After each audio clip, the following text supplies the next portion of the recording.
name is Anna-Kaisa Kultima, and this is Games Now. Games Now is an open lecture series run by Aalto University on the hot topics of game industry. Today's lecture is one of the few that we have on game music. This oftentimes underappreciated part of game development is a crucial role in many of our most memorable and dearest game experiences. Right after the anniversary of Global Game Jam, it is more than fitting to explore this topic in the context of game jams. Our guest lecturer, Elie Abraham from Ian and Elie, is going to share their experiences on jamming music around the world. Welcome, Elie, to Games Now. Thank you. I see not many people were willing to sit in the front row, but I guarantee it. I'm like a spider. Like, I'm more afraid of you than you are of me. But is this okay? I'm gonna start the talk by having some water. So, hey, again, my name is Elie Abraham. Welcome to I Want to Make Music for Your Game. Let's start the talk because this talk is essentially like an amalgam of my other talks spliced up and mixed together. And so why am I even here? Like, why did they want me? What did I do here? Let me tell you a little bit about me, because I don't just want to talk to you about music. I don't want to talk to you just about game jams. I want to talk to you like specifically about how it is that game jams changed my life. But on me, let's do that. Who am I? My name is Elie Abraham, and I am from here. I am a musician and a sound designer at Ian and Elie. You can guess who the other person in the company is. And we're responsible for a game called Satcher, currently working on another one called Stacks on Stacks on Stacks, which is coming out. It's actually our Steam and our console debut, which is coming out this year. I am also a voice actor, and I am working on Yaga, for example, or I'm lending my voice to Yaga, which is made by Breadcrumb Studio, being published by the Square Enix Collective. And the other one is actually my first VR game ever called Ghost Dentist VR, also still in the makes. Moving on from that stuff, I also work for an escape company here in Helsinki called Inside Out Escape Games, and we are responsible for the Murder on the Orient Express escape train that left from Helsinki, went to Rovaniemi in December, which was partnered with 20th Century Fox and VR, and maybe you know the story. Aside from that, outside of games, if anyone is recognizing me from things I do in Helsinki, I'm a queer activist and a queer model, and I always point that out because I think it's really important that, especially if you're going to come out to games and see stuff like that, there's representation for these kinds of things and people can see themselves. And beyond all of this at games, I also perform, sometimes DJing at game jam pre-parties, for example, things like that. And I also do a lot of stand-up comedy, and I'm trying to bring stand-up comedy to video games. I've helped arrange the first ever game dev stand-up show this year. And and the reason why I'm showing you all these different stuff that I'm doing outside of just jamming and music and so on will be relevant shortly. So, most importantly, beyond all of this, I jam. I jam a lot. Jamming is actually how I started doing games. I mean, it kind of is how most people started doing games. It's oftentimes like the first bit of advice we give to people. When people want to get into games, especially when they're not game dev students, they're like, I don't know how to get into games. I want to get into games. What do? You should go to a game jam. When I started jamming, I didn't actually know what a jam was. Like, my first jam was me and the same Ian mentioned from my company asking me to make music for a jam game, and he just assumed I knew what a jam was. But the funny story is, before all of this, before me being the person who had the sign ending up all over at different countries, jamming, I was this person. I was a kindergarten teacher. This is a picture of me in 2015 doing what I did in my normal, like, every day, which was hang out with kids. Game dev was a thing I was doing on the side. I was doing it as like spare time. I was coming home, and then I would jam remotely. I was always jamming remotely, because remember, I didn't really understand what a game jam was when I first started doing game jams. So what happened was, before even any of this, because I was always a musician. That wasn't something I studied.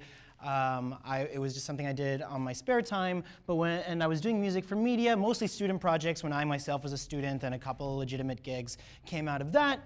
But I was still doing this when I looked for new work, and I loved it. So I decided I'd go back to school, study to become a teacher. And when I was 90% through my program, I bailed. I dropped out of school because I wanted to make music for your game. I wanted to focus on music for media yet again. And I was ready to go back to some of the games that I'd been working on, some of the roots of things that I'd been working on, especially with Ian. So as I mentioned, Ian and we made this game called Satcher. And we got lucky. We got lucky that somehow it was picked up and put on the list of best new games on the US App Store. And in the first week of the first game I ever shipped, when I was still a kindergarten teacher, we made 60,000, we had 60,000 downloads in the first week. And I was blown away that this could happen, even. That I was someone just like holding kids' hands and helping them put on their like rubber clothing and stuff like that. And now I made money from a free game that had in-app purchases.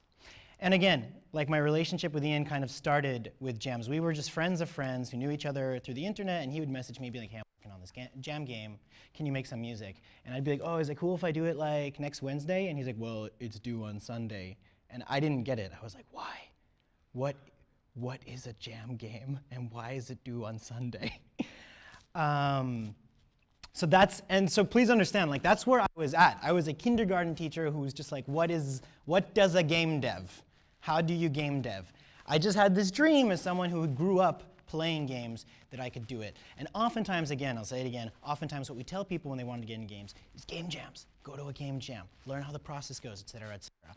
And I essentially like replicate this praise. I too am offering to people the idea that you can get your start at a game jam. But a lot of people go to game jams and they're expecting it to just turn into work somehow. It's not really how it works. But I'd like to tell you how it worked for me.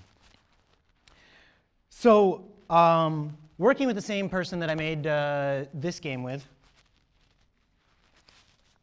I was like, all right, I'm going to start following Ian. Like, what does Ian do? Ian has a Twitter. Apparently, game devs talk on Twitter. So I got a Twitter. And I remember a couple years ago when GDC happened, and that was all anybody on my Twitter feed was talking about. And I was like, what is this GDC that everybody is talking about? So again, this is my level of game dev knowledge. What is a game jam? What is GDC? That's where I was at. And he told me, yeah, I'm going to this thing called GDC, and I'm going to participate in this jam called Train Jam. And I was like, that sounds really cool. I want to do that. So after I dropped out of school, I decided I'm going to start jamming. I'm going to start going to jams. So I have a reputation as like an avid jammer, but I never went to a game jam until last year's global game jam. Every game jam, which I'd worked on plenty, but every game jam that I'd worked on was something that I just did remotely. It was like I came home from working with kids, and then I, typed away some music with my DAW, and then just shipped it off, and then it ended up in a game somewhere on itch. But I decided I was going to start traveling. I realized I wanted to get serious about music for games. This is how I'm going to do it. I'm going to go to this global game jam thing. And I went, and it was awesome. And that to me was like, all right, so Train Jam is going to be global game jam, but on a train. And I flew out to Chicago to be at this. You might recognize Robin Baumgarten there in the corner, who was a previous Games Now lecturer, and also Anna Kaisa, who was on stage just moments earlier. And so Train Jam was pretty incredible for a number of reasons. One was, I think my trip to the States to be on Train Jam was the peak of my imposter syndrome. Please let it sink in that my imposter syndrome was at the point where I felt unqualified to be at a game jam. And the reason for that is because there was a Slack chat, and all these people would just introduce themselves before the jam started, and they were all these people that I looked up to, all these people who were way more accomplished than I was. And I was terrified. I was suddenly thinking, like, who am I to be amongst these people who've worked on all these well-known indie games? And which is ridiculous for anyone here who has been to a jam, which I'm assuming is a handful of you. Like, you don't need qualifications to go to a game jam. I mean, the whole point is really that you aren't particularly qualified. I mean, not necessarily. You don't have to go to a game jam being like, I'm not qualified, that's why I'm here. But a lot of people who don't have the experience or the skills, they go to jams. That's where they started off. They want to figure it out. And I know lots of people who were perhaps very talented artists, very talented musicians, whatever it was that they were, but they had no experience with games whatsoever. And so they were like, I'll just show up at a game jam and try to get help from people who do have some experience or who do know how to do all the other things that you need, because a game doesn't come out of a single artist usually. So there was a lot that happened for me on this train. I went there and I was thinking, like, okay, in the Slack chat, after I finally introduced myself, there was one person who said, hey, by the way, I like your stuff. And I was like, oh my God, someone likes my stuff. Like, in the middle of all these other people who were going like, hey, I worked on this game and that game. And I'm going like, oh my goodness, I didn't work on anything like that. And then there was just anyone in there who had even heard of any of my work, who had heard of Stature, who had seen any of the other things that I'd been working on. And I was thinking, like, all right, go to this train, go to this GDC thing, and milk it for all that it's worth. Make the best of it. And I did a lot of like faking it till I make it, essentially. And by that, I don't mean that I was like dishonest or lying to anyone, but I was constantly trying to seem like I was doing what we're all doing, which is constantly making it seem like we know what we're doing way more than we actually know what we're doing. Because the answer is we don't know what we're doing pretty much any of the time. And spoilers, you kind of never do. Like, the farther you get into your career, you have more experience with kind of bullshitting your way through the whole thing. But for the most part, there's always something you don't know. You're always going to feel that someone out there knows more than you do, et cetera, et cetera. And you get more experienced at that, and you start to realize like how much experience you really do need to work on a game, and how much of it isn't actually your talent and your skill at the craft. And this is something I learned a lot of with my travels with jams, which I'll talk to you about. I met one person on this train who turned out to be super important to me. And his name was Akash the Car. For anyone who doesn't recognize Akash the Car, well, for me, I mean, I had seen his TED Talk. I had seen a lot of his sound design videos. He's most known, I think, if you don't know, for any of his other work, having been the sound designer for Hyper Light Drifter, which won a couple IGF awards last year, as well as having done some MIDI mock-ups and such on Destiny. And I was thinking, like, it's the guy from the internet! That was like how I felt when I saw him. And this was my one chance to like exchange words with him, pretty much. But it turned out he was a really great guy. He was really nice. He was super funny. We clicked really well, and we ended up hanging out a lot on the train. And that's relevant to where this is going to go later, because on the train, I was thinking like, all right, how do I make the most of this, you know? And I love to jam. I love to make music. You know, because I was doing it as a hobby essentially before I was doing it more as my career. And when I came onto the train, I had that sign that you saw me holding in previous pictures. I went to the jam site and I had the sign up and just said, I want to make music for your game. And I figured this is how I'm going to do it. This sign is going to jumpstart my career into video games, which I say to you now facetiously, but that's actually what ended up happening. I ended up working on 10 games on the train, which had apparently never been done before. Apparently that was kind of crazy. And I would just tell people, hey, I'm a musician and sound designer. In addition to that, I told people that I was a voice actor because I've always wanted. How my voice acting career started. It started with me saying, I'm a musician, a sound designer, and a voice actor. Boom. I became a voice actor by just saying I was a voice actor. And so one of the reasons why I introduced Akash was because Akash said, oh, that's cool. I'm always looking for new voices.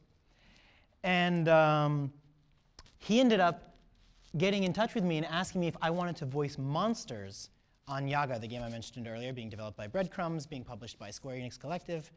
And I was thinking, like I went from having no voice acting experience to telling someone, and by telling someone I was a voice actor, getting paid voice acting gigs. And that's how it started. And I started to realize, like, oh wow, like all these people that we see like on the internet, like they all have a similar story in that they too were once just students, or they were once somewhere else. They didn't know how to get into the gigs. They started going to these things. They met the right people. And one of the biggest things I've learned from my travels is game devs want to work with their friends. And so the biggest way for me to actually take advantage of going to all these events was not actually going to the talks, for example. Not that it's not worth going to talks, because it totally is.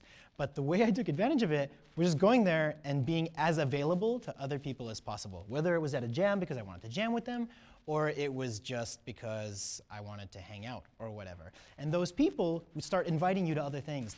And that's a lot of what happened. On that same train, I mentioned I worked on 10 projects. One of them was Ghost Dentist VR, which was the first VR project I had ever worked on. I didn't know how people got into that, but it was the same as anything else. It was essentially just by showing up, just by going to the event, just by going to the jam, just by being there and just saying, yeah, I can do it, or yeah, I'll do it, even if you don't know if you can do it. And that's what I did. And spoilers, that turned into me being all over the world. So, how did this silly journey go with this train? On this train, I met Viv Jaffa, who is as amazing as they look in this photo. And when we got to GDC, Viv said, you should meet my friend Martin. Martin is beneath all these pictures. Come on, no one was going to laugh at that. So Martin is beneath all these pictures. And if I had done the animations properly, you would see Martin has worked on a number of really great games. And so he was the sound designer on Among the Sleep. He was the sound designer on Owlboy. He was the sound designer on Goner, which won an IGF award for their sound last year. So I met Martin. And Martin was like, hey, we should jam sometime. I was like, yes, we should definitely jam sometime. Again, this is me, like, not even a year after quitting being a kindergarten teacher, and like someone who was the sound designer on games I loved is saying we should jam sometime. And so I was like, yes, definitely. And he was like, oh, you should meet Astrid. And what is going on here? So you should meet Astrid. Astrid, who arranges Nordic Game Jam. And so I went out to Nordic Game Jam. Who did I see out at Nordic Game Jam? I saw Ben and Shukya. How do they know me? They knew me from the train. These two are from Nyamakop in Johannesburg, South Africa, working on Semblance. They were one of the teams who made it to Stugan last year. And at the pre-party, I saw Ben, and Ben was like, hey, you did 10 games on the train. That's pretty wild. Do you want to come to Amaze Johannesburg and teach a workshop about it? By just going to a jam pre-party, someone who recognized me from another jam invited me to teach a workshop in South Africa. This is still like less than a year after me just putting rubber boots on children. And so I was at Nordic Game Jam, and because I went to Nordic Game Jam, all these people that you just saw in these previous pictures were like, well, hey, if you're going to Nordic Game Jam, you might as well go to Amaze Berlin. They're like so close to each other, they're right back to back. And if you're not familiar, Amaze, in my opinion, is like the world's greatest indie dev like festival series. It happens twice a year, once in Berlin, once in Johannesburg. And it's the most like by devs for devs in a sense. And so I went there. And who did I meet while I was in Nordic Game Jam in Amaze Berlin? I met Brie Code and Henrietta Mølund. And who are these people? So if you don't recognize, Brie Code was a lead programmer at Ubisoft, where she worked on some of the Assassin's Creed games, and then split off to start her own company based in Europe now. And Henrietta is one of the organizers of Splash Jam. And so I met these two. And Brie told me about Lyst. I don't know if anybody's familiar with Lyst, but it is a game jam and symposium that takes place in Denmark that's specifically about romance, sex, love, these kinds of things in media and video games. And in my opinion, one of the more interesting game events that are out there, because this is very like progressive stuff. We're looking to see what more can games offer people. And how did I get there? Because you're probably like also hearing that I'm like traveling all over the world and maybe thinking like, okay, not all of us can just travel all over the world. And how did I do that? Because I was just a kindergarten teacher. I wasn't like a kindergarten teacher just rolling in tons of euros who could just fly around the world. And there isn't a direct answer to that because it's different for everybody. And for me, it was partly just realizing if I wanted to take this seriously and make a long-term plan, I'd have to invest. And I got myself into a lot of debt in the process. But you can't do that forever. And there's so many ways for you to get around and do this. There's a lot of scholarships, there's a lot of grants. One of the ways in which I started getting myself to events was just contacting the events to see if they were looking for speakers, and then getting my expenses like covered for in this way. And last year I got lucky and I won a scholarship from the Finnish Game Jam organization, actually, and they sent me to Lyst. And on top of that, because going back, I was talking about Henrietta, who organizes Splash Jam, I ended up going out there as well, which net me a cameo in December's edition of PC Gamer. So that sign, which I held up as a joke in a station in Chicago, ended up being my brand, and thus the name of this talk. And in traveling all around, I was meeting people who were essentially doing the same thing I was. And I realized my network was expanding, all over the world, and that's how I was getting all of these invitations. Because who else did I meet in all this? Who did I see at Nordic Game Jam in Amaze Berlin? I saw Dalton. And how does he know me? From the train. Dalton saw a picture of me on Facebook, same picture I showed you earlier. This is me doing stand-up comedy, but he thought it was me doing music. So he messaged me and he said, would you like to DJ at the Slavic Game Jam pre-party? I've never DJed before in my life. So I said, of course. And there I went to Slavic Game Jam, and that is a picture of me DJing at my first ever DJ gig, where I was flown out to Warsaw. Remember these two? One on the right, the one who invited me to do a workshop in Amaze Johannesburg, heard that I did a DJ gig in Warsaw, was like, hey, do you want to do a DJ gig in Johannesburg? That's my second DJ gig. So my first two DJ gigs had me flying out to Warsaw and then to Johannesburg. Who arranges Amaze Johannesburg? Thorsten, who also does Amaze Berlin. You might remember, if you were at Global Game Jam, you might remember Thorsten from his amazing keynote video. Thorsten saw my DJ gig. Got to open it if you want water, apparently. Thorsten saw my DJ gig, said, hey, do you want to DJ at Amaze Berlin?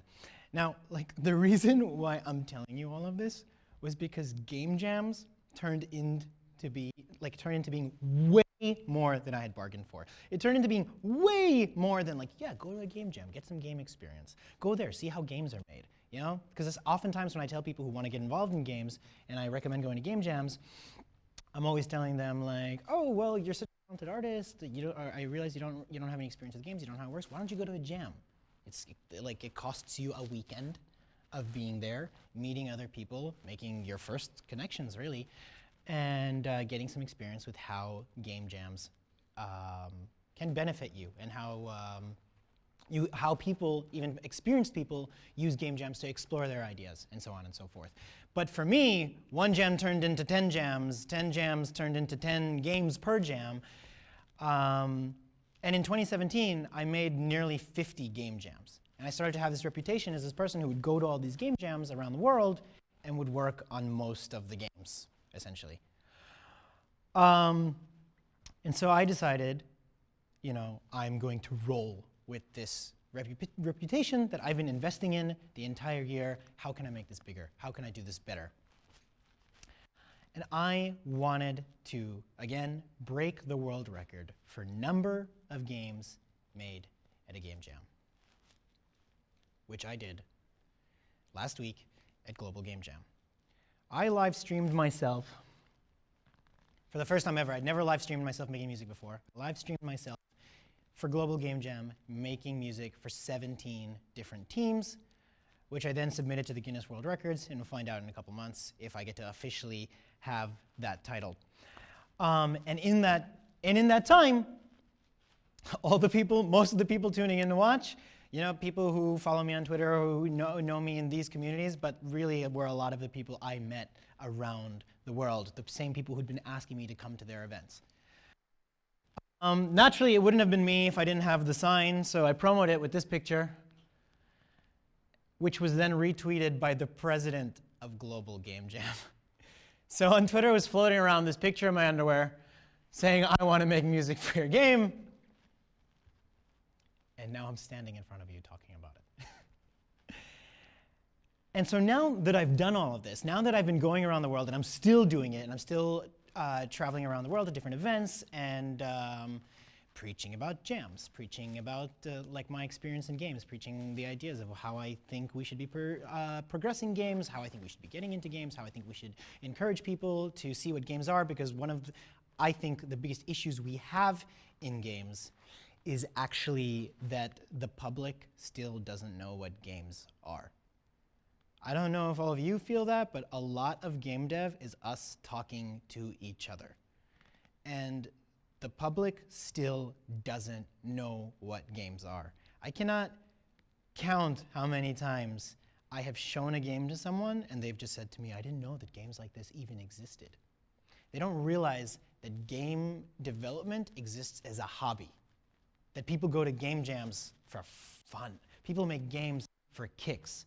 People are always thinking like, you're trying to make the next, I don't know, Mass Effect or whatever it is, or Super Mario. That's all they really have in mind. It's what Nintendo's doing normally, because Nintendo is one of the few companies whose mission is essentially to reach those people who don't know what games are. Which is an incredible business model. It's an untapped market. That's where the ideas for like the Wiimote and the Joy-Con have come from. It's like all these other people who don't get this idea. I remember when the Wii came out and I had so many peers who were like, I don't care about games. But the Wii is so cool because now you can bowl like this or whatever with a Wiimote in the comfort of your living room. And so people don't realize that games aren't just Super Mario. They aren't just whatever it is with white dude who shoots stuff. And so when you show people, especially indie games, which now, what does it really mean to be an indie game? Because it's not like indie games don't make money. It's not like indie games don't get well funded, and not like they're also not miserably funded. But like indie games are their own huge corner of the industry. Nintendo finally caved in, and on the Switch now they sell indie games because so many people are starting to turn to indie games. We don't need publishers the way we needed to. We don't need big companies the way we needed beforehand. And game jams were a part of that because we were regularly meeting in teams, in small teams. Like the original Super Mario, made with like less than 10 people, right? And so when you think about how all these big AAA games have hundreds of people on them, and now there are still extremely successful games being made by just tiny, tiny teams. And game devs who don't have the experience or who don't realize that really anybody could do it if you just do it, go to jams to get essentially a taste of that. So now that I've been doing all of this jam stuff, etc., and I talk to people, they're like, well, why do you go to jams? Not just like, oh, what did jams net you in your career? You know, showed you like, yeah, I met so-and-so, I met so-and-so, it led to this, it led to that, and now I'm giving talks and presentations and performances and so on. Why would I jam? What do I tell people about jamming? Why do I think we should jam? So why do I jam? I jam because jams are fun. I think jams are a good time. And I think that going to jams and working at jams is also me staying sharp. It's me trying new things. And it's surprising myself even. It's potentially me making new portfolio material. It's me being like, hey, I never knew I could do something like this. Now when people ask me, have you done this? Can you do this? Sometimes I dig into jam work that I've done. So if you look around at a game jam, you might see a lot of people who look like this guy over here. This, by the way, was on actual Polish television. The people filming it didn't realize that's not how you actually use a computer. And that's actually my friend Sostasowski, who is known for games like MechPixel and who went to Stugan last year to make Mosh Pit Simulator, because those are the kinds of games you can make now. You see people working hard on games, and then you see me on the other side, and I'm just like, this guy, because I think game jams are fun. I think you go to game jams to have a good time. You have to like remember why it's fun. You have to remember why it's a good time. You have to just hang out with people. So oftentimes when I go to jams, on the first day, I don't jam. I just want to like talk to other people and hang out or whatever. Granted, I realize that as a musician and a sound designer or a voice actor, you know, I kind of have this liberty to maybe start not immediately, and that's how because the way it works with audio at jams, and I'll get to this, is it doesn't, in my opinion, require the same intensive commitment that coding a single game will in a weekend, for example. And for me, who I think has a lot of experience making music quickly, I end up wanting to jump onto a bunch of different teams or whatever. So I really have the liberty to kind of relax on the first day if I want to, and I think that's super important. Even if you are coding and you do have a great idea or whatever, remember to just hang out with other people, because that's super important, and hanging out to other people is what led me to being invited to places around the world and what led me to getting paying gigs. It was me just hanging out with my friends, and now I just hit up my friends and they hit me up when they want something. So if you're going to game jams and you're thinking this, you're doing it wrong. Because, like I said, game jams, it's not about, or going to any game event. I know a lot of people, they want to come stocked with all their business cards or whatever. But business cards are really not the way. Like, you'd probably be better at networking without business cards, actually. I have business cards because I think it's kind of a standard, and I maybe am being too shy to not do it. But really, you are better off just trying to make a good impression, just genuinely trying to connect to someone. Just make friends with someone. Game devs want to work with their friends, and they get jobs for their friends. A big thing is that I don't remember what this GIF was about, but here's a heart. So another thing was that going to game jams is also about communicating with people. I don't think people realize that one of the biggest things you are practicing when you go to a game jam is communicating with other teams. Like the kinds of things people have said to me and the different ways in which they have said these things to me at game jams, well, frankly, is pretty hilarious, because I'll get people coming to me being like, could you make the synthesizer more crunchy? Or, you know, this track needs a little more oomph. Like, what is oomph? You know, like it's different for every. I've had the team come up to me and like, can you make a song like this? Ba-da, ba-da-da, ba-da-da, boo! Like, you know, like, and with every team, they have a different idea, they have a different means of communicating to you what they want to hear, and then explaining to you what they want differently when you've done something or whatever. And so much of what I've gotten out of not just going to jams, but also working on so many different teams is practicing communicating with different devs about their work, about my work, about what we're trying to achieve, and so on and so forth. And so now, when I go to jams, it's really clear to me, oh, this is the team I'm working on with the person who isn't as good at explaining these such things, for example. And that's really important, especially if you're trying to get a job in game development and you find yourself on a studio that feels that way. You know it's not the job for you, or you know it's not the job you need in your life, or you know the problem isn't yours, the fault isn't yours.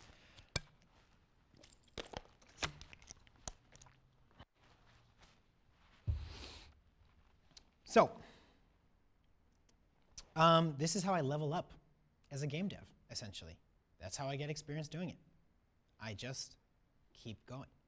And it's amazing to me that in the time that I've been doing all these intense travels, I've still been working on shipping the first game as Ian and Elie, because Ian and Elie didn't ship Satcher under the name Ian and Elie, we rebranded. And so Stacks on Stacks on Stacks is going to be the first game we put out as Ian and Elie, and it will come out on the PlayStation Network, on computers and so on later this year. But Satcher was when I was still a kindergarten teacher. Stacks still isn't out. And yet I've just been going to game jams, which has led me to all these other gigs in between, and developing my own, developing my career, and also the ideas of what I even want out of it, where I want it to go, and so on and so forth, and how to do it, and even the network of people to do it with. So some people are like, I'm not really into jamming. Why is it important for me to make music quickly?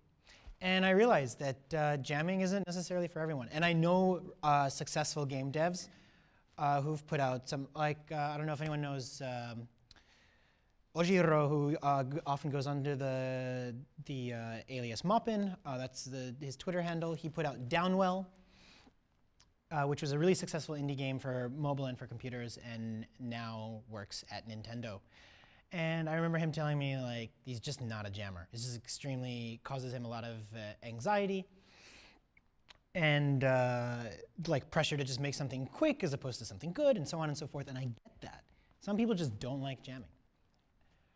So why is it important to make music quickly? Because for me, that's a thing, to be able to make it quickly. And I'm not just saying your product should always be done quickly. I'm just saying it's a skill to be able to do your craft quickly. And so I will tell you. One example is prototyping. If your studio is in a phase where you're prototyping, the wrong way to do music and sound in games, but I will revisit that. So the actual working part. I believe that there is a catchy formula. I mean, there's a formula for making catchy music. And that it, for me, kind of feels like 1 + 1, sort of, or 1 + 4 × 7. So I'd like to tell you a bit about how it is that I even do that. And you should realize that I'm talking about like jam quality material, which doesn't mean bad. It just means that I'm not focusing on something that's commercial with some of the tips that I'm going to give. And also that polishing is like if anything, I'm going to give you tips on how to like trick your way through polishing or cheat through polishing, because this is not what, I don't think jams are about polish. I mean, if you have that time on Sunday to just make the game look spick and span and sound better, that's awesome, because polish is so much, like the presentation of your game is so important. So the polish of it, because so much of the presentation is the polish, is very important. But I want to talk about just delivering assets quickly. And so now that I've told you a bit about like why I even think that is important, I'll tell you a bit about how I've done that. Because when I was at Nordic Game Jam last year, I worked on 13 games. And after that, you know, I mentioned that I had met someone at Train Jam who had asked me to do a workshop on how one does music quickly. So I made this workshop called Game Music Hacks. And some of what I'm going to show you is essentially what I teach in Game Music Hacks. I actually gave Game Music Hacks here at the Design Factory just a week ago.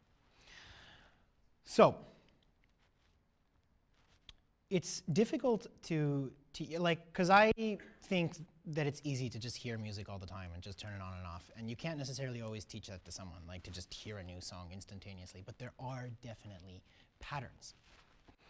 And now if I'll just close this presentation for a second.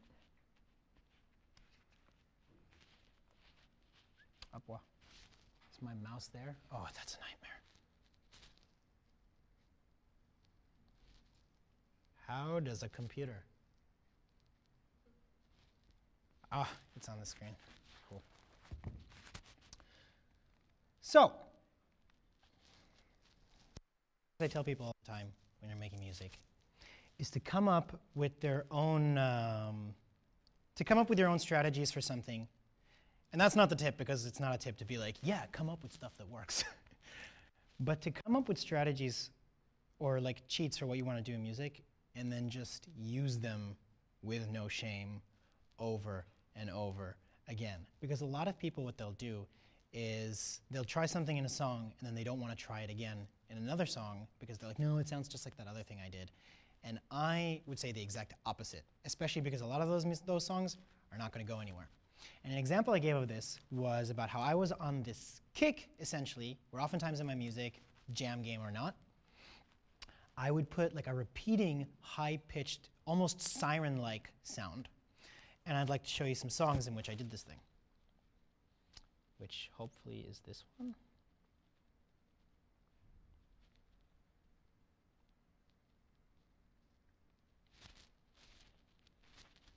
All right. Apua.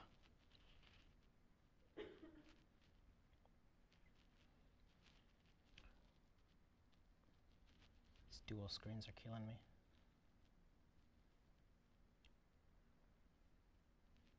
Where did that just go? Oh, it's. Why don't you tell me? like so.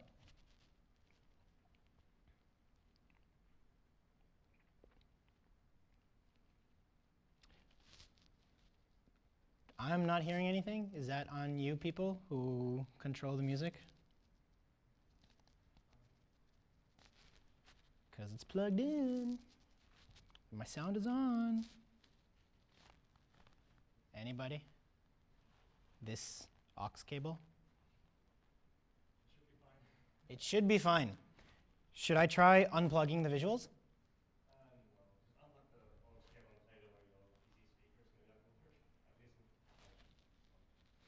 I mean, if I unplug the visuals, then the HDMI would be out, and HDMI usually sucks up audio, which is the reason why I'm asking. But let's try this.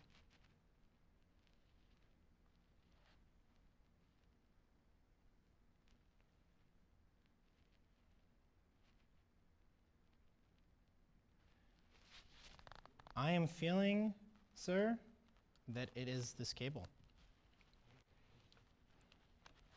I'm going to unplug it. See what happens.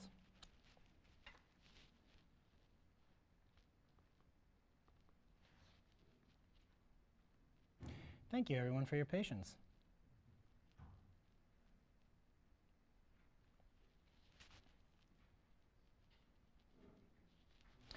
My favorite is when I do something as an audio person, and then there's audio problems.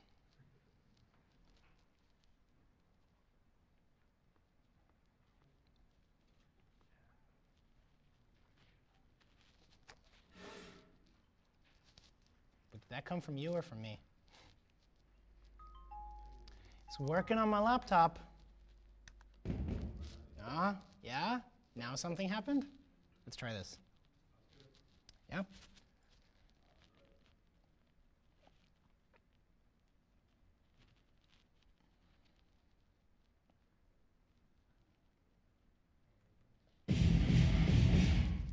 Sorry. So you hear that high-pitched sound, that that's the thing I'm referring to. That's the thing I started doing in a lot of my music. You can hear it in the back now. There's like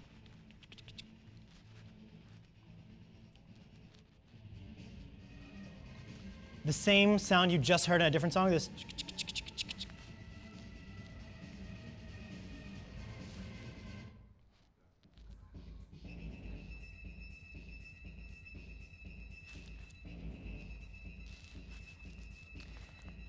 And the reason why I was bringing up the fact that I have these strategies where I'll do like the same thing repeatedly over and over again, is they help you skip so much of the process of making music. Because a lot of it is just coming up with something new. So don't come up with new stuff. Just come up with stuff you've done before or do it differently. And that is art. For example, if I work with something that has samples, especially I used to be, I guess I still am, a hip hop artist. I put out a rap album 6 years ago. I know I don't look like a rapper, but it's true. And a lot of rap music is centered around samples. They'll sample something, they put drums beneath it. That's how the track works. And so what I'll do, for example, okay, yeah, sure thing, yeah, it's fine. Don't worry about it. So, a rap sample, for example, like I would get a track, I would sample a video game song or a movie or whatever it is that I would sample. And then I'd let the sample play by itself, let's say pitch down, something that makes it sound different than the way it did in the original. Nothing else in the song, just pitch down. And then it would repeat again, but this time all the drums would come in or something. I'll give you an example of that. Now the audio is not working. I told you it was this cable. It's the HDMI. That's what I said. But can you just put on the sound that uses the 3.5 plug out, the headphone, in your Windows sound settings? Let's do it. Yep, here we go. I got it. I did it. I did it. I'm an audio person. I want to make music for your game. Hire me. So here's this track. This sample you're hearing right now is from the movie Gremlins. 80s people. And so the idea is there's these horns that come from the movie, and then the song actually kicks in. I do this again. Here's this song that I want to show you now samples the menu music from the video game Crysis 2. So right now you're hearing nothing but the sample from the menu music pitched down.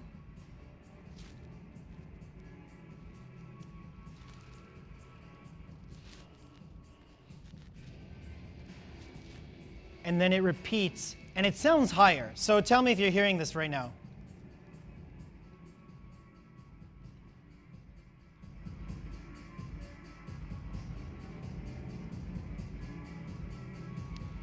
And then right here where it changes, it sounds like another instrument came in. That's not what happened. It's the exact same sample, just not pitched down.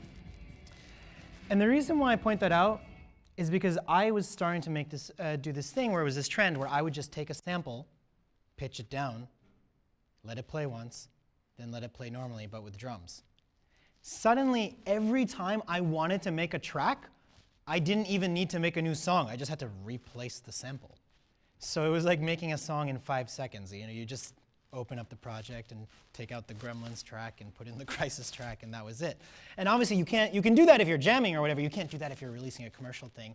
But just make the smallest changes to the drums. Suddenly you have yourself an entirely new beat. And you didn't even have to think about, like, how is this song going to start? This means if I have an idea where I'm like, I want a song with a sample in it, then I already know how it's going to start. I haven't even opened up the project file. I don't know anything about the song, but I already have the structure completely laid out in my head. And that's why it helps so much to be like, you know what? I like it when a song starts with a reverse cymbal, when it's just like, whoosh, and then it kicks in, and all of a sudden it's just like, or whatever it is. Do that in every song you make. If that's what you're feeling, just do it over and over again, because you'd also be amazed by how much people don't notice. And that was another thing that blew my mind. I'm a drummer, and so I'd always want to put really cool drum fills in my songs. And what I came to realize is people don't notice drum fills like at all. You can do the same drum fill over and over. Your song can just go doom doom ka doom doom doom taka taka doom doom ka doom doom doom taka taka every time.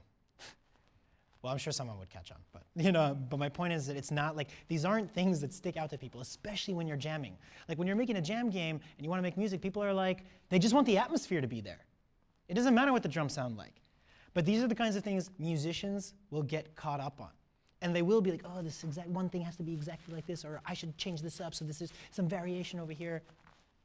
It doesn't actually matter, especially when you're jamming. Like you're just there to provide the feel of the game, essentially. And of course, you want to make memorable music too. I'm not saying like just make something generic. And I put a lot of work into the music that I make. My point is that I'm trying to skip all this extra work I have to do in order to be able to deliver quickly at times when I want to be able to deliver quickly.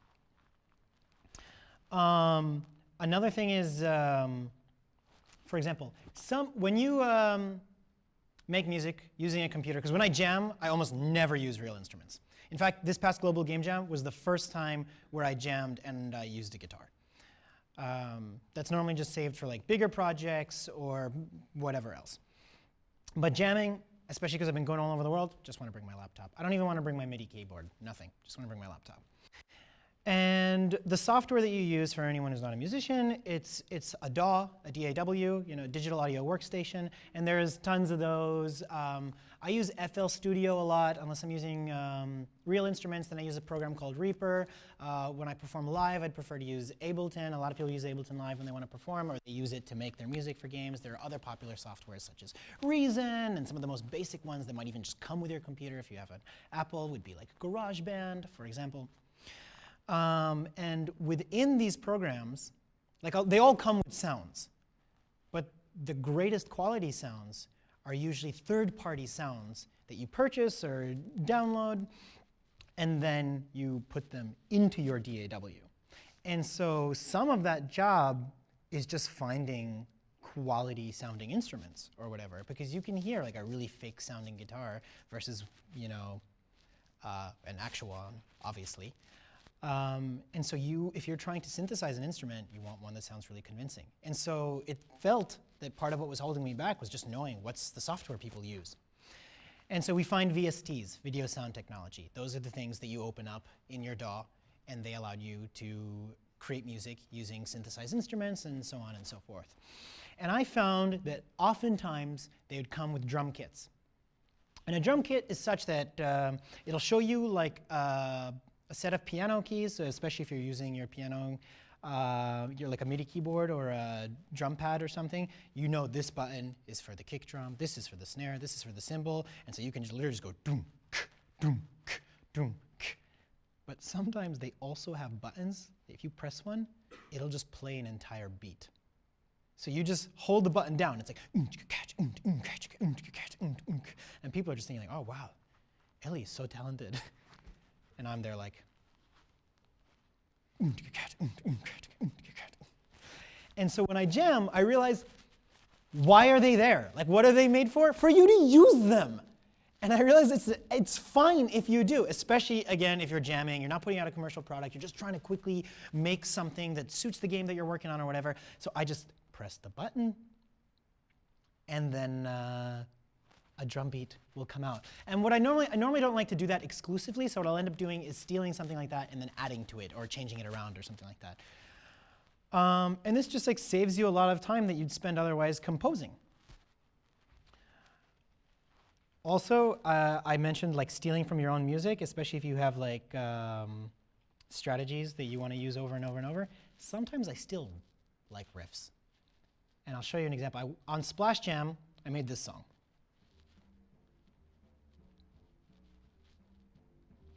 Yes, thank you. Let's actually start it from the top because this bass line is important.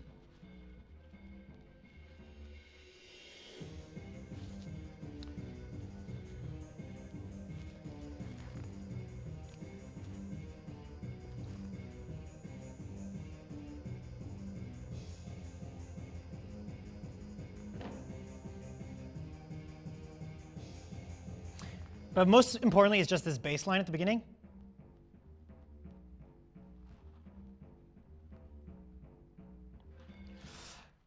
So as I mentioned, I just made music for 17 games last weekend, and this was one of them. And he doesn't know. But the song is still very different, actually. Like, this other one goes like this.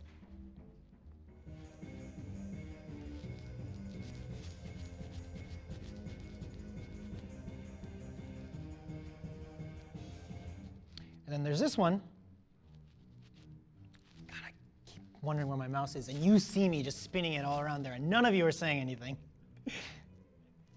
But as you can tell, the song is actually very different, even though it's based on like the exact same riff that I wrote there. And so that's the thing that I tell in my workshop. I'm like, hey, if you don't know what to make for this, make a song you already know. You will be surprised how lost you get along the way, and you end up making something completely different.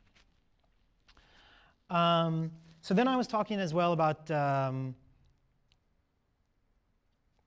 polish, I guess, and how it's not that I want people to skip polish by any measure, because I think polish is really important to a game, but ways in which I cheat through polish. And I'll explain how I do that with audio, for example, and I'll, again, show you some concrete examples. I'll show you a song that I did for Satcher, and the song goes like this.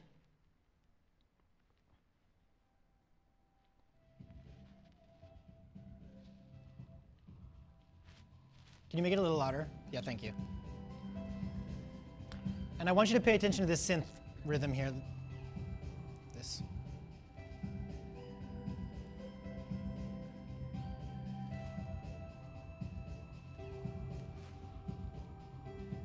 What I did to get that sound was take multiple different instruments and make them play the exact same thing. Like this is, where is it? This is that synthesizer on its own.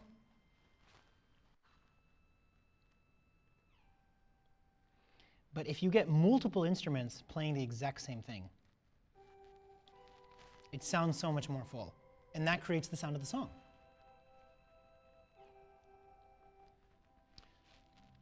So I go straight back to this song.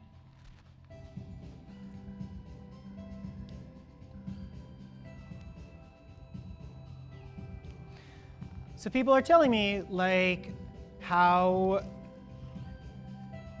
they've made this song or whatever, and they're thinking like, yeah, but it still seems flat, or it seems like something's missing. I'm always like, just copy and paste what you just wrote, essentially.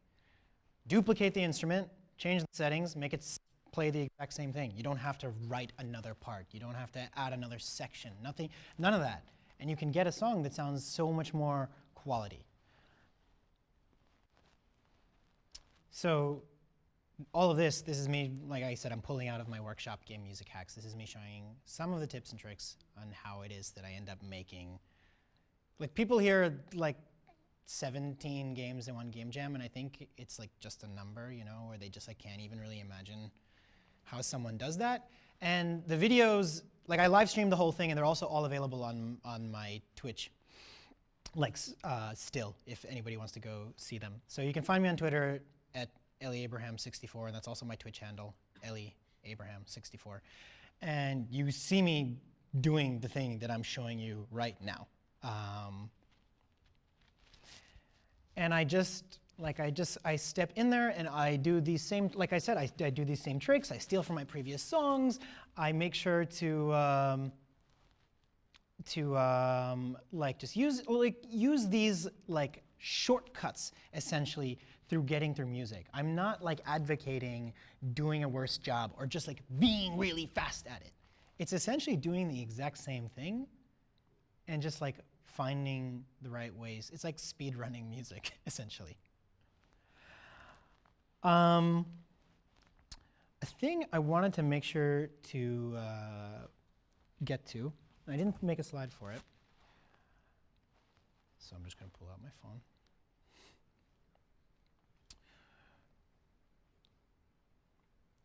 Akko, is that 2 or is that an hour and a half? Including the Q&A? No. Okay. Okay, great. So I have plenty of time, really. Yes.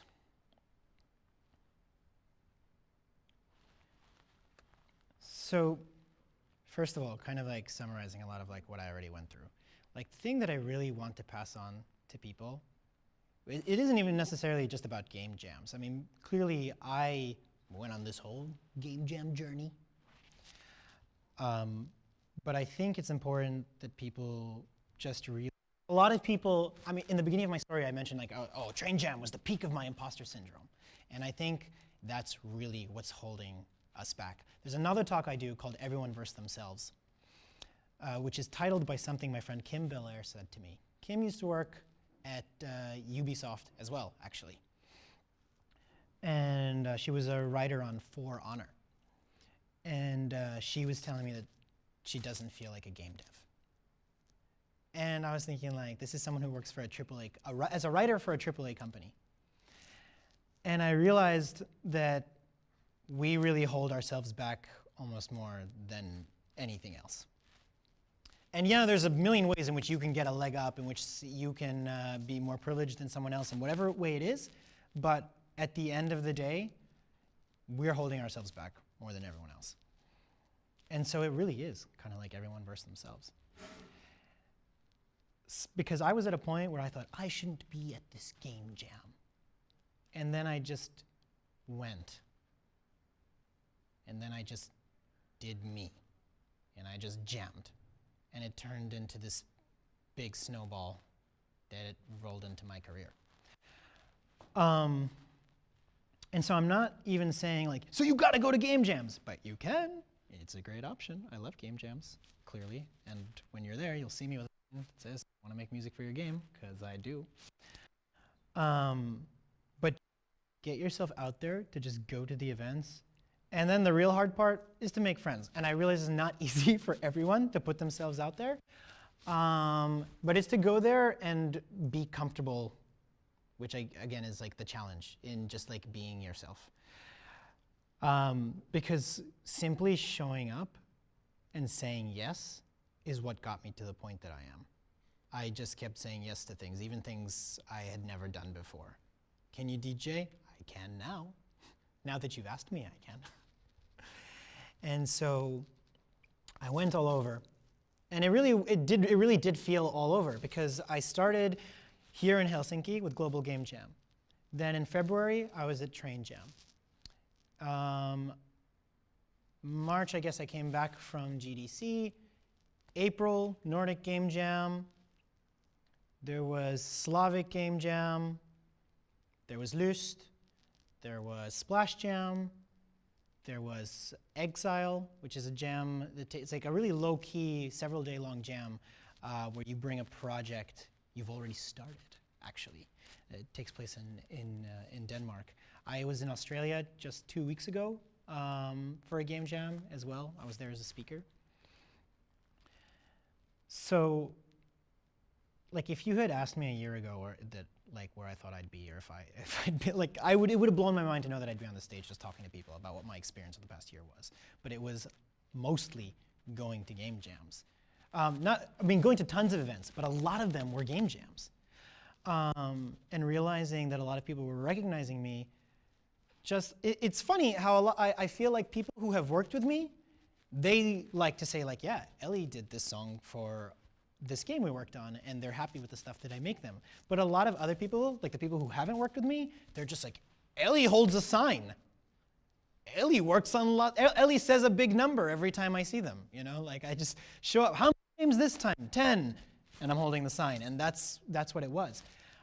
Because the real connection I made with those people who I wasn't actually directly working with, or who maybe weren't checking out my website or whatever, was just hanging out at the pre-parties or whatever the events were. And so I realized that, because like I said, when I wanted to start getting into game devs and I realized I had to invest in it. And there was a lot of investing. It's not just money. It's obviously time. It's energy. It takes so much out of you to constantly try to plan your your schedule and your journey through all these different countries and flights and Airbnbs and so on and so forth. And in the beginning, one of the funniest things to me was I would see the same people over and over again. And I'd be thinking like, oh, this is so-and-so that I met on the train who I saw last week in country X, and now we're here. Why are you all acting like this is normal? But I realized this is how it happens, and maybe they were looking at me thinking the exact same thing. And I did it by essentially stumbling into it. And I'm glad that I did it through game jams, because game jams wasn't just a pre-party. It was like artistic effort coming together. And it was me working on my craft, which, like I said, like your career isn't all about your craft, and it isn't, might not even be the most important part, but it obviously is super important. And so it got me to the point where people were asking me, like, how does Elie do it? How does Elie make music for all these games? And I made music for tons. And actually, I did bring some samples. I can show them to you really quickly. So I'm putting out an album. I'm actually hoping to put it online tonight or tomorrow morning. So elieabraham.bandcamp.com will have the album that has all of the music that I made from from Global Game Jam last week. And some of those songs I bounced because I partly want to show what I came up with, because so much of what I said I got out of it was like, practicing my craft, trying out new things that I haven't done before. And I was really happy to make very different songs, and in some cases songs where I felt like, oh, I've never tried to make something like this before. And that's the kind of stuff that you end up bringing to your portfolio. Or the versatility will definitely, like, it's awesome if you can specialize in something. Like if you're really good at drawing hot elves, good on you. A lot of people are into that. But I'm very happy about my own versatility. And some people want to be able to deliver that with their artistic style. It's really cool if you can do something that's very photorealistic and like really great pixel art at the same time. That's mind-blowing to me. And so I try to achieve something similar with music. So I'm going to show you some clips from songs that I made over Global Game Jam last week.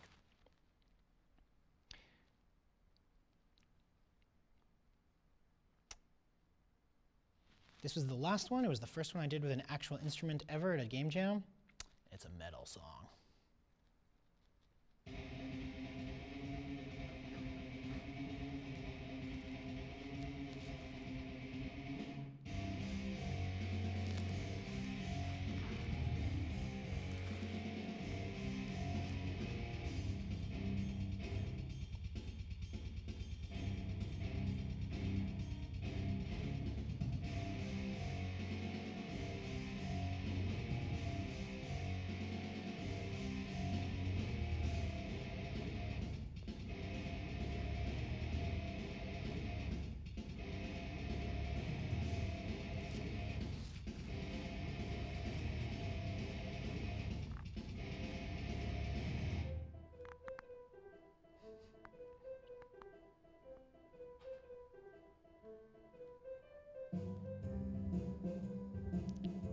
I think I made these two in the same day.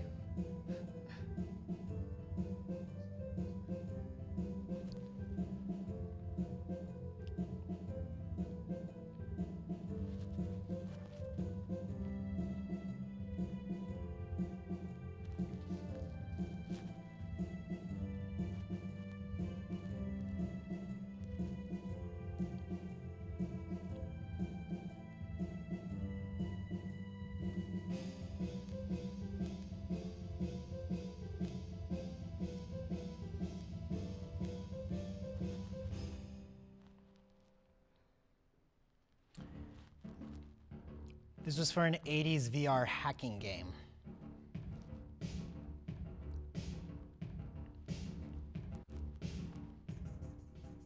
So I'll skip into the song a bit.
Right. So I hope that that was enough to convince you that the tracks were a little all over the place. So there's those and like 20 other songs, and all of those are going to be going online on an album today or tomorrow, so you can feel free to listen to those. I didn't have the minute to make a slide about it, but there were a number of really great questions that I would like to answer. So people had asked me questions in advance about my presentation. And a really good one was about where in the game development process should people start to consider music? Immediately. Like, how many people here are visual artists? Anyone visual artist? Yeah, people who do like visual art for games? All right, there's a few of you. Maybe you've had the experience on like trying to develop a new style or figure out the direction a game was going or something like that. And in the process, you realize you got way better at it, especially if you're working on something long term. And I'm sure, regardless of what your craft is, if you're spending a whole year working on a game and you're doing something you haven't done before, maybe even more than a year, 2 years, 3 years, whatever, and then you realize like, oh, I'm finally getting the hang of pixel art, and now you just want to start all of the assets like all over again. And so I would say that a lot of people, like a lot of that process is figuring it out, and also is failing. That's a lot of what figuring out what you want to do is. It's just being like, ooh, this doesn't work, or whatever. You want your musician and your sound designer to do that with you. You don't want to present this game to them and then be like, all right, now plaster some music on top of this. You want them to be in that process where they also get to make stuff and you're like, and then they come back, how about this? And they do something else. A lot of people really just shove audio in at the end, and then music and sound effects sometimes don't even make it into the game, especially if you're at a game jam. And all you non-music people who do that, you know that this is true. Like, the music ends up just being like, oh, we didn't have time to implement the sounds. That'll happen all the time. You want your sound person, whether they're the designer or the musician or they're doing both or whatever it is they're doing, you want them to be in the process like as early as possible. You want them to be a part of realizing what the vision of the game even is. You definitely want them to be a part of the failing process with you.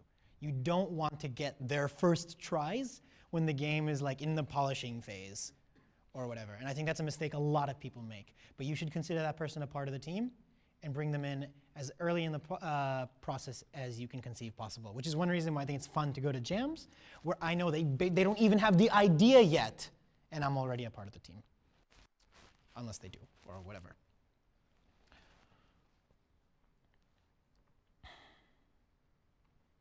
Someone asked me about working with visuals for games, which is a really great question.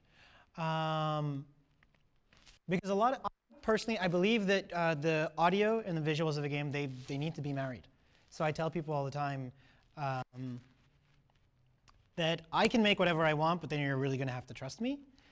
And I personally feel way more confident with either a visual reference, so I can imagine the audio world, or an actual reference track. Then I at least get the atmosphere they're trying to achieve.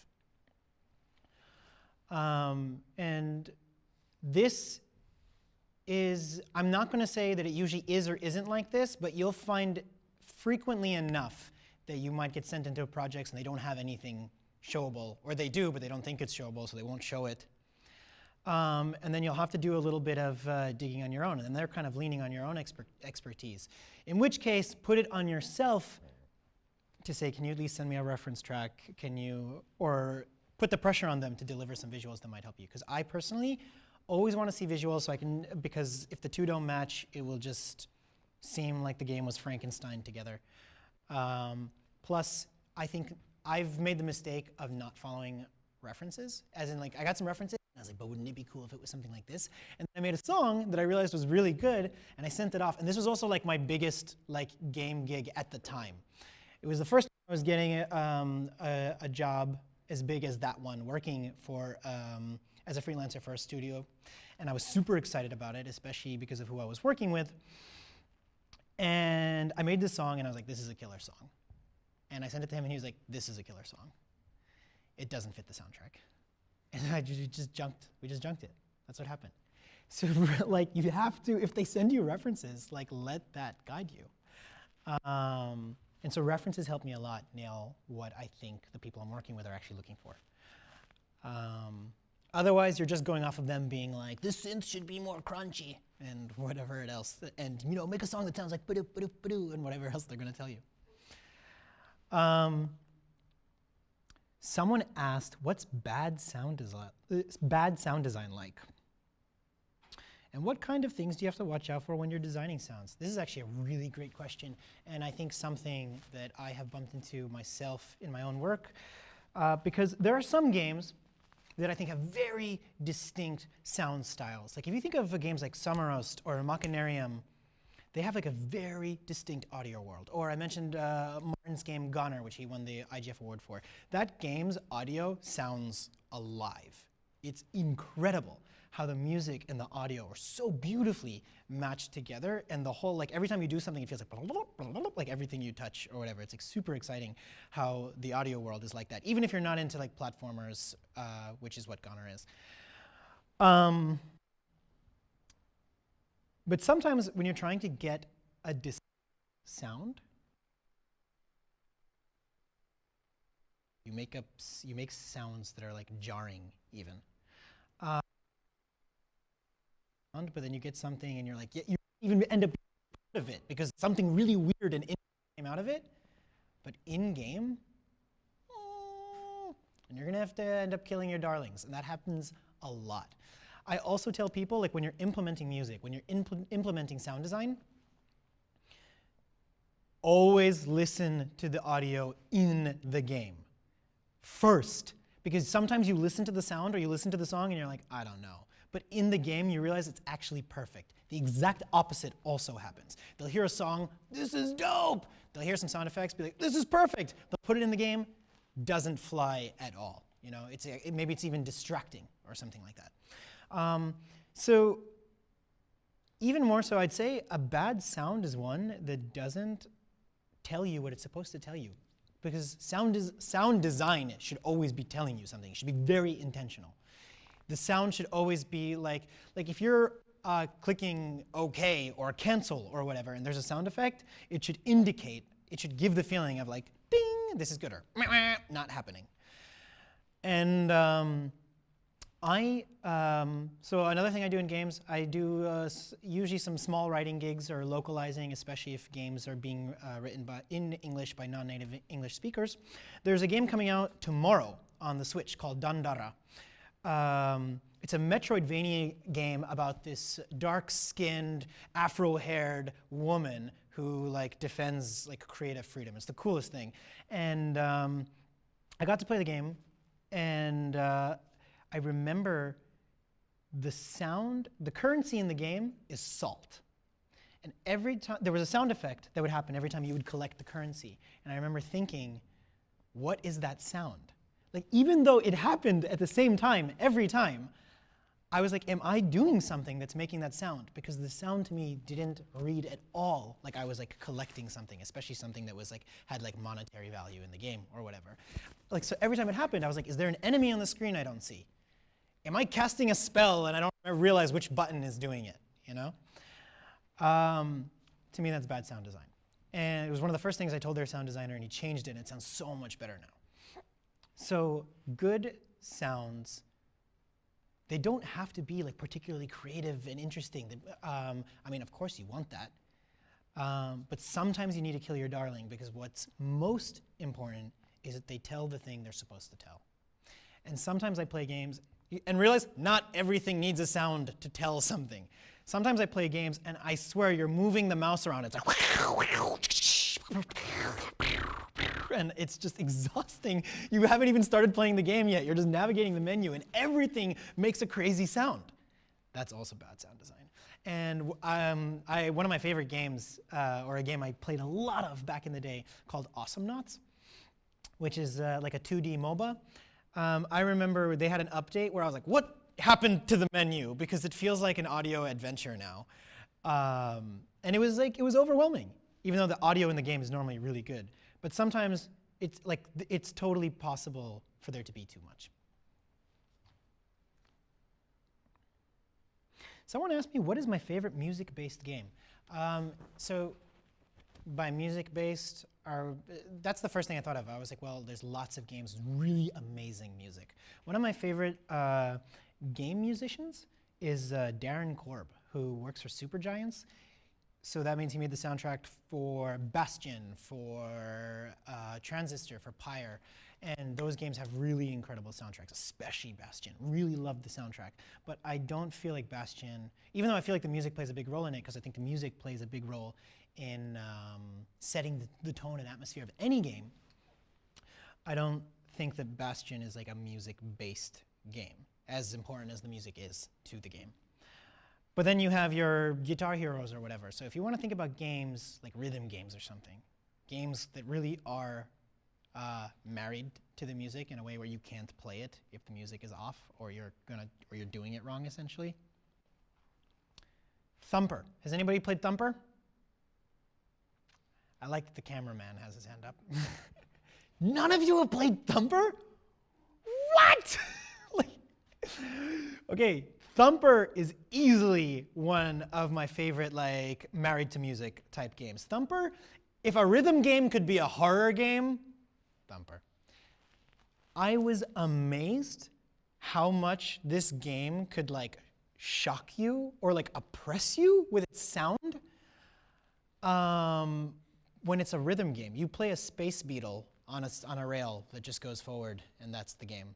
And you just gotta go left, right, up, down, or whatever at the right time, just like you do with Guitar Hero, et cetera, et cetera. And that game, the audio really, really sells it. It was made by two people who are, they make a team, Harmonix, so the team that was working on Guitar Hero and all that. And they made this game, which in my opinion is kind of like a middle finger to Guitar Hero and stuff like that. It's like what they wish those games could be if they were artsier or more interesting or whatever. And this game is really, it's a rhythm game that feels like it's in your face almost, you know? And that to me is just like really amazing sound design. I don't know what's the best word in English. What's artistava in English? Because that's what this game can feel like. It feels like it stresses you out almost, which a lot of people, I know you might get stressed out by just playing competitive games or games like that or whatever, but this, just listening to the sound, you could just be sitting in the room watching someone else play it, and the game just feels really abrasive. It's really harsh. It's really in your face. And that, to me, the fact that Thumper was able to do that with its audio, and that it marries the music, I mean the visuals so perfectly, that's amazing. I'll go through this just real quickly before we then get to questions. Oh, there's so many questions, so it's a bit hard. Someone was asking if music is always made after the game is done. Well, this goes back to what I was saying previously. Often, I think that happens a lot, actually, that afterwards, games will just have the audio plastered over them, and it's one of the worst things you can do to your game. Even if it worked out fine, it would have been better if you had brought your audio person into the team. I like feeling a part of the team. When you're the disconnected freelancer, it feels a bit weird. And sometimes you don't know if you're allowed to be I worked on that game, you know, because you feel like you weren't a part of the team. So I really appreciate it when people bring you up to speed and at least make you feel like you have contributed to the art they're making. That is, I want to make music for your game. And I do. Thank you so much for listening to my talk.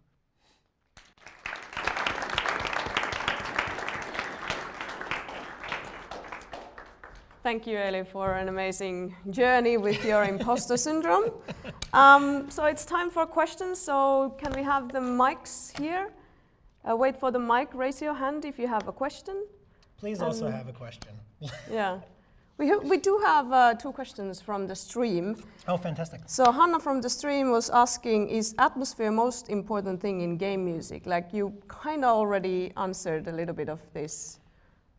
Wow, that's amazing. Is atmosphere the most important thing in game music? Well, obviously it really depends on the game, because some games want to be remembered as being atmospheric. So then you have to have atmospheric music. If you're making an atmospheric game, then absolutely.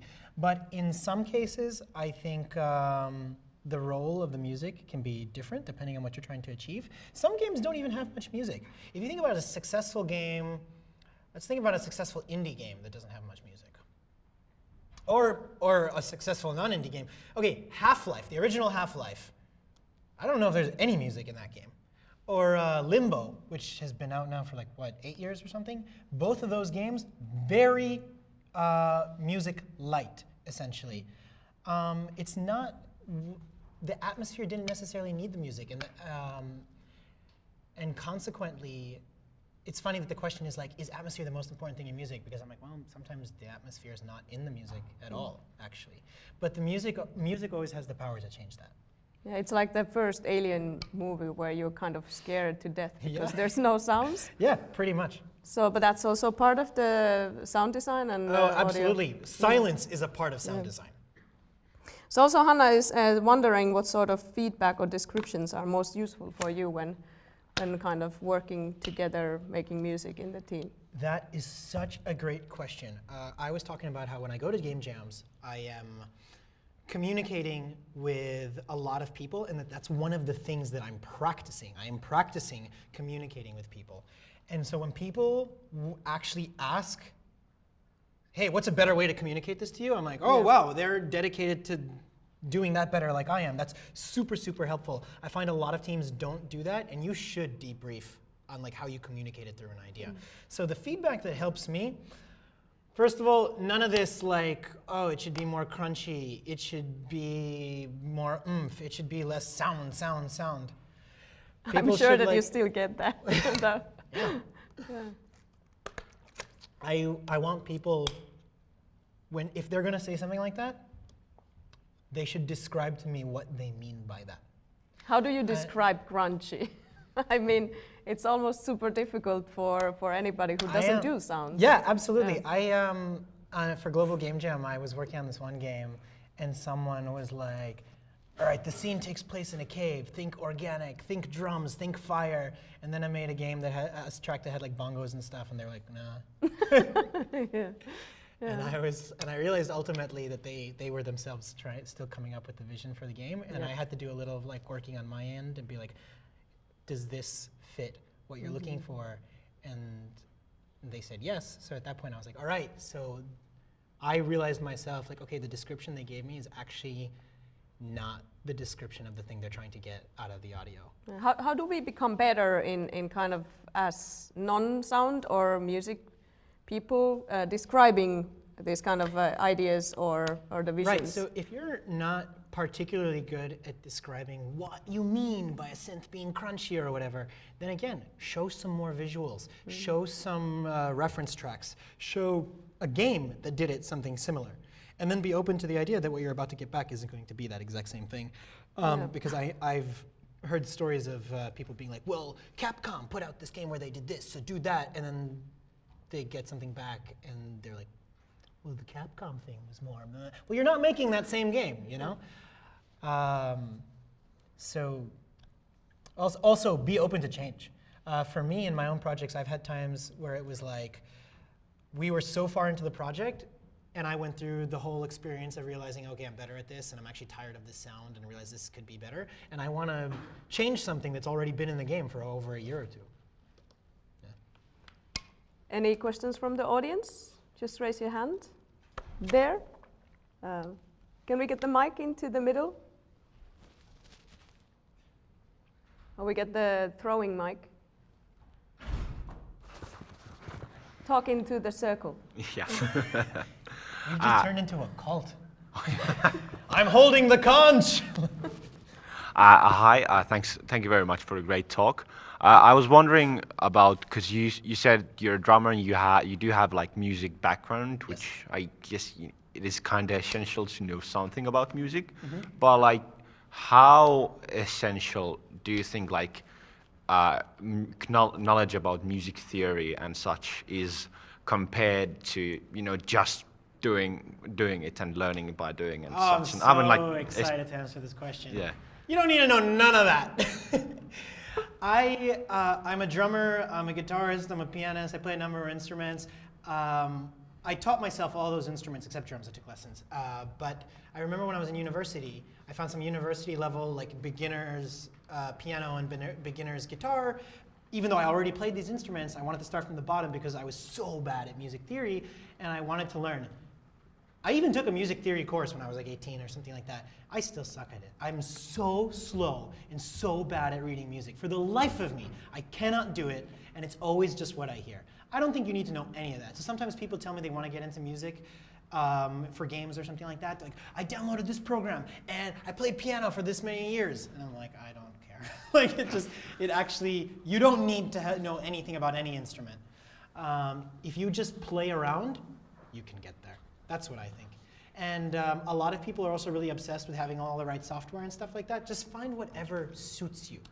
Yes, it will help to have this program or that program or this plugin or whatever, but for the most part, in the end, you can make anything with anything. Hans Zimmer was saying in his masterclass a year ago something like, just get an iPad that has something that makes beeps and boops and stuff like that. You really can start from there. There are actually in-browser there are like websites you can go to where in browser you can make sound effects and then just bounce them straight from Chrome and then put them in your game. So just play around. Definitely just play around and come to my workshop. Thanks. I do have kind of a follow-up for that question. So Yeah, go on. a lot of the people in game jams, they change roles. So maybe programmer wants to be an artist, or well, good luck with that for some people. That's a running joke, no offense. But if you want to do, for instance, music, when you've done design or programming or art or something, you've never done that. What would be the kind of minimum setting that you can start with? Oh, I love that you're asking that for so many reasons. Because I did that too, because I came in doing audio, and then I wanted to have a chance to do more design and more writing in games. But also, I remember the first time I gave Game Music Hacks, which was at Amaze Johannesburg, there was someone there who clearly wasn't familiar with audio software, came there to learn from the bottom, and that's what I tried to do. I tried to teach the workshops such that like you could be at any level and you could get something out of it. And at the end of it, he said to me, he's like, all right, next time I do a jam, I'm going to try to make the music. And so I really look to encourage people who want to do that. So if you're trying to find the lowest setting, essentially, the easiest way, I'm sure there's like really simple way you could do it and someone out there is like, I've got this analog keyboard that you plug it in with this and we can count it. But I think the best way to do it would be to just download a DAW, like any of the ones that I mentioned in this talk, or whatever, like Google them and just pick the one that's appealing to your eye. Because people will argue like forever over which ones they think are better, but I think that most of us who've really been doing this for a while will tell you they're all the same. Just find the one that like, they might have a little bit of like specialization, but find the one that just suits you. I use FL Studio. I've been using it for like 15 years or something. And I really like it, but they could be Reason, it could be Digital Performer. Don't do Digital Performer. It could be GarageBand, it could be whatever. Just find any of those things, just dig around. They all come with sounds. And if you want a sound that isn't in the program already, just Google it, look for it.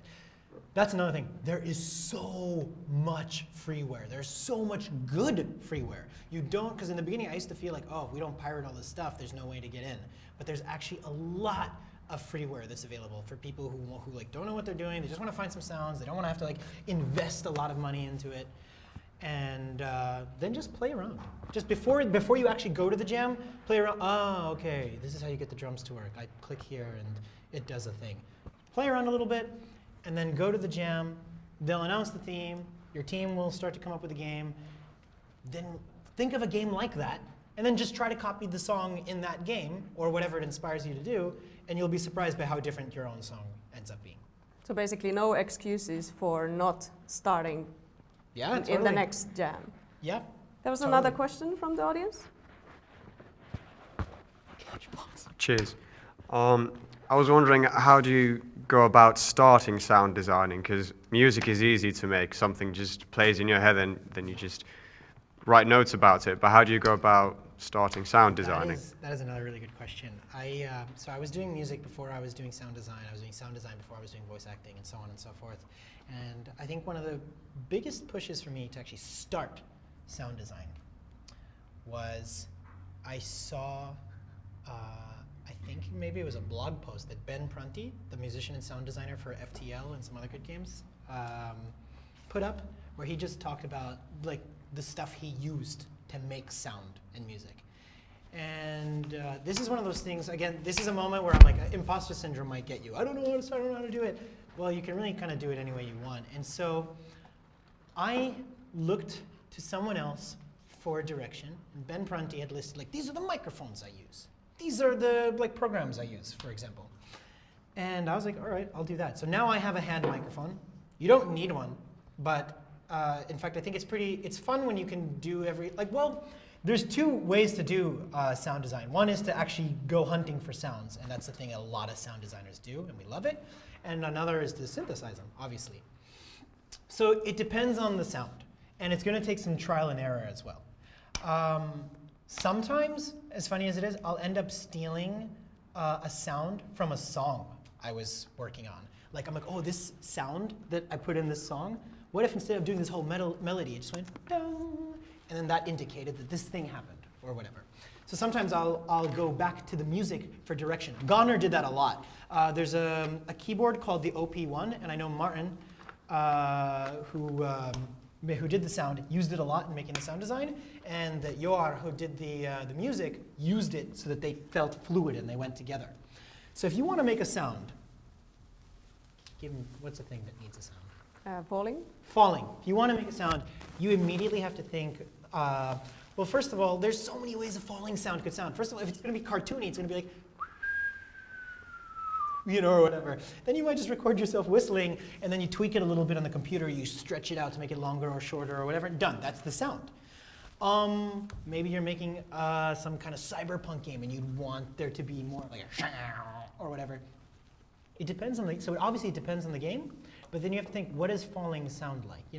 How long does falling take? Does this have to be a sound that goes, is there going to be a thump at the end of hitting the ground or whatever?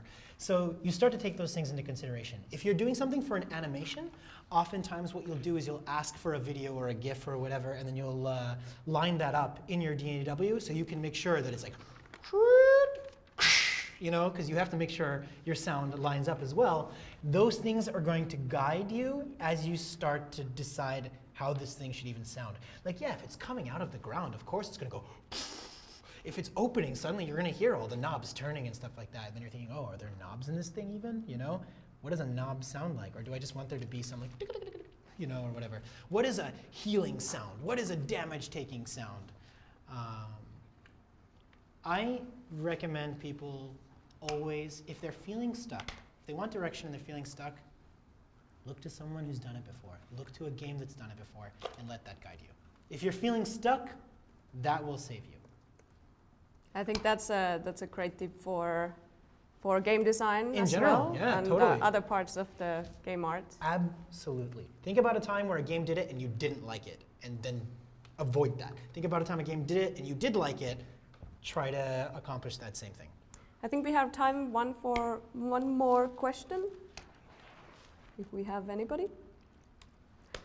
All right, so thank you everybody. Thank you, Elie, for sharing your experiences. Thank you for the live audience as well as people on the stream. So my name is Anna-Kaisa and this is Games Now. Follow us and subscribe us on Facebook and YouTube so that you don't miss any of the lectures. And join us next month. So, thank you.